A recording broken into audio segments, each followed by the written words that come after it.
दर्यापूर तालुक्यातील येवदा गावात शेतकऱ्यांनी मोठ्या उत्साहात पोळा साजरा करण्यात आला। प्रत्येक शेतकऱ्यांनी आपापल्या परीने आपली बैलजोडी सजवून आणली होती। वर्षभर शेतात राबणारा म्हणजे शेतकऱ्यांची बैलजोडी। प्रत्येक शेतकऱ्यांनी आपली बैलजोडी चांगल्या प्रकारे सजावट करून तोरणाखाली उभी केली। येवदा येथे संपूर्ण गावात मानाचा पोळा समजला जाणारा म्हणजे ओंकारसिंग रघुवंशी, आता त्यांचे वारस तारासिंग रघुवंशी यांनी या पोळ्याचा भार उचलला आहे। रघुवंशी घराण्यातून ही परंपरा अजूनही सुरू असल्याचे दिसून येत आहे।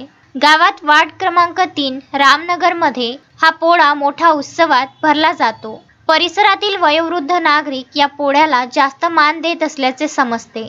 शेतकरी राजा मोठ्या गाजावाजाने आपली बैलजोडी सजावट करून तोरणाखाली उभी करतात व घाट लावून आपल्या सर्जा राजाला प्रसन्न करतात। दरवर्षीप्रमाणे पोळा यामध्ये मानाची गुढी देणारे जगदीश लायडे व रामेश्वर जुमडे यांचा मान चांगल्याच प्रकारे समजला जातो।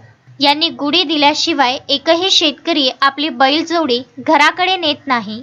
यावेळी पोलीस प्रशासनाचा सुद्धा चांगल्या प्रकारे बंदोबस्त होता। रामेश्वर माकोडे, विदर्भ न्यूज, येवदा।